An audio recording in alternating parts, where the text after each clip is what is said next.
Hello everyone, how are you doing? Today I'm gonna make you a two-part video. The first part of the video, which is gonna be the first video, is gonna be about image editing, and it's about how many different very powerful options you have in Flux2 Klein and how to achieve the required effect to actually swap a person in a video. And we're gonna do that with LTX and one video in the second YouTube video that I'm gonna upload later. But before that, we have to go through a few things in Flux2 Klein to even achieve remotely something close to this, where we just kind of change the person and not necessarily the background. But that's not gonna really work in LTX. So before we go into that, and before we go into the Flux2 Klein workflows as well, I would just like to thank you for everybody who is subscribed to my channel. I am always amazed how many people are joining this channel. I'm always amazed how many people are joining the Discord, because I mean, honestly, it's all free. And I am super amazed how many people already joined the Patreon, because by the way, you can also get the workflows on Patreon now. I'm trying to upload there right away as soon as I'm done with the YouTube video. And sometimes I'm just going to upload like some little gifts as well, because I noticed that some people started supporting me, and thank you so much for that. Let me just turn off VLC here and we're going to jump into certain things. First is going to be the turning the black and white image into a colorized image. So I don't know if you have tried it, but there is a few workflows in comfyui, and there's a few models that is already able to do that, and this is literally with a button click. But Flux2 Klein is actually doing it really well and relatively really fast, even if it's a more difficult image like this. By the way, if you want to know where to find the links, this is something that people always ask me, but we are on YouTube, okay? So if you're watching this on YouTube, I think it's less likely that you're watching it on your phone, but if you're watching it on your phone, it's kind of the same. You just scroll down here and this is the description. This is what I'm always talking about. In the description, you can find the Discord link for the workflows and the Patreon link for the workflows. And you can find the normal links as well. Like for example, this link for the head swap LoRa and the head swap workflows that you can just download from here. If you want to use the head swap workflows from this person, they are pretty good. You just have to download their custom stuff, and yeah, that's how you do it. I called it a European family. This could just be a I don't know, any kind of type of family. I'm just naming them European because they kind of look like, I don't know, like rich people in the early 1800s or something. I could be wrong. This could be like early 1900s. I have no idea. I am not using any loras, and yeah, the prompt is literally just this much. Like on image one, there is a European Caucasian family from the 70s, which is obviously not true. I'm just making things up at this point. Colorize the image without changing any unique details of the people on it. Everyone's looks, expression, body, face, eyes, hair remains the same. The image should just be colorized instead of being black and white. So this, I said, is super difficult because there is too many people on it, and a lot of them are not exactly like, just, it's not good. Like, it's an old picture. Some stuff is just gonna be mushy and blurry. So the model is going to try to do its best, but it's not going to be perfect. However, if you only have like a couple people on it, like 2-3 people, or maybe you have like a grandma or grandpa, great-grandma, great-grandpa or something, then you will be able to just turn that image into a perfectly colorized image with one really simple prompt that you can just make up. I didn't even use any prompt maker for this. I just wrote it myself. And you can see that, for example, grandma turned into some horrible beast here because the model wasn't able to do it perfectly. But that's why you have masking, and that's why you have other stuff like maybe this person is also kind of bad here. So we're just gonna use this image that I just generated. It's only a 4-step image, so it was even faster to generate. And I used the same method, but we're gonna upscale it, and it's where we can actually gain back some details. For that, we have this pretty easy workflow with SeedVR2. If you want to download SeedVR2, With very basic settings for images, this image size is not going to be the size that we want because obviously it's a different aspect ratio. So we would probably just push it up to the exact size that I was trying to do in Flux2 Klein. Okay, I forgot that I have too much noise on it because you see, like, it's a little bit soft and it made everybody into like sort of like a statue and like a weird painting. Now that's more like it. It gives us more textures. Grandma also has almost a face now. With this one, you can kind of dial it in. Everybody has a actually usable look. I'm gonna try a little bit lower noise settings even then, and let's see if Grandma gains back her eyes. Grandma still has some issues with her eye, but I guess we can fix that with literally anything, any kind of workflow, any kind of even a photo editing, because this looks like a tear in the image. So you would mask this out and say fix the tear on the image in this part, and then it's just gonna bring you back the eye. So then the next one is going to be face swap, because I am willing to bet that a lot of people are here to just check out how to do the easy face swap that's super fast on Flux2 Klein. For this one, we would need one LoRa. We don't need the turbo LoRa because that's for full Flux2 and not Flux2 Klein. And this head swap LoRa, because technically it's like swapping the whole head, is from this person, and this kind person has multiple LoRas in their hugging face. And if you go back to the model cards, you can see that you can actually have workflows as well. I don't want to use their own workflow. I noticed that their prompt is absolutely amazing. Their workflow is just any kind of Flux2 Klein workflow, with the exception of that they have their own custom case sampler, but the basic advanced case sampler in your comfyui that you have it right now is just going to be fine, because the method is going to be the exact same.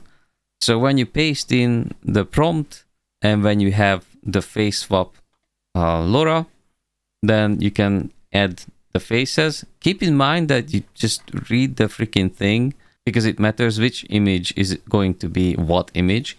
So in our case, the first image is going to be the body, sort of, that we want to put the head on, and the second image is going to be the head, the face that we want to put on the other image. So that's kind of important. I think eventually it would probably get it right as well if you attach it wrong, but just keep in mind that this is the correct way. I added a background removal if you just want to make sure that there is really nothing distracting next to the head, or maybe there's like people in the background and you don't have a blurry background, or maybe your cutout is not perfect, or maybe you have like a relatively bigger image that you haven't cut out. I mean, I don't know. I mean, just it's super easy to make like a cut from an image like this, but doesn't matter. If you need it, it's here. You can turn it on and you can run it. The remove image background or image remove background is one of the most simplest node as well. It's one of the basic node packs that you would download anyways. Oh, this time it didn't even replicate the shower head for me, because sometimes it does it, because I wanted to show you that even if we have a totally different aspect ratio, it will change the head perfectly fine.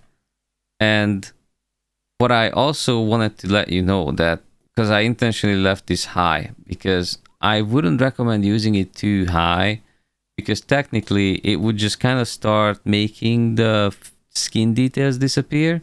But otherwise, it's very, very good. It's a very useful LoRa, and it's very much recommended to be used.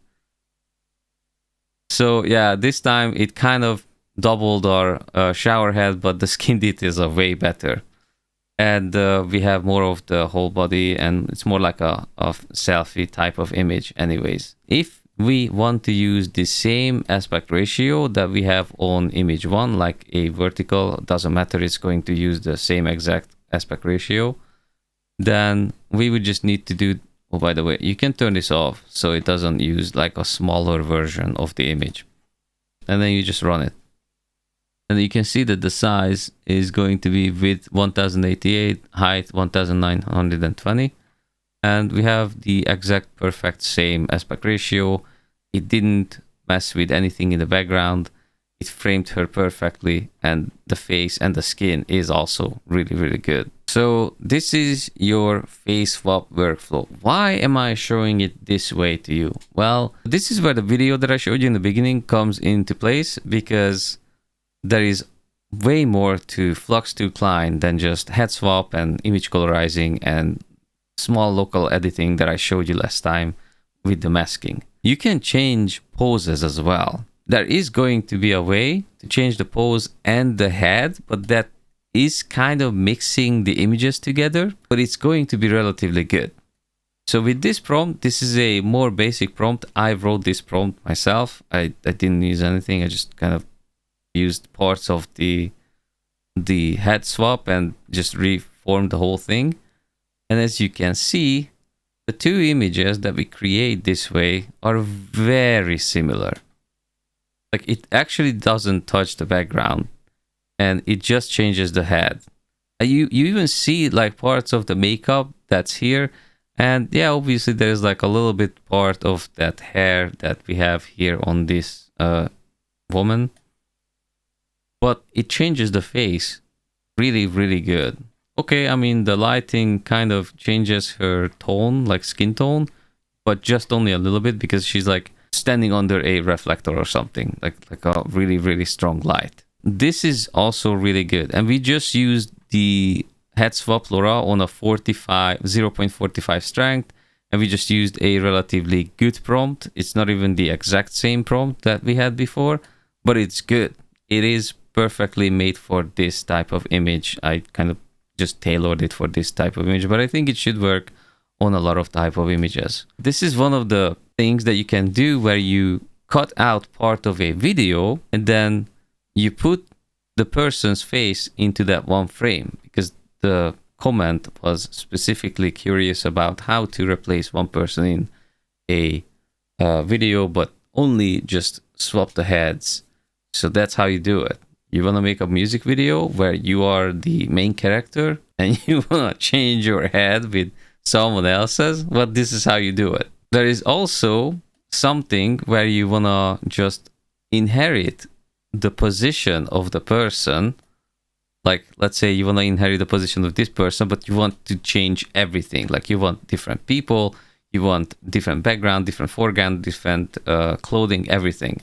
So for that, there's an even more simple version of this prompt where we would not use the head swap first, because this head swap would put this head on this image.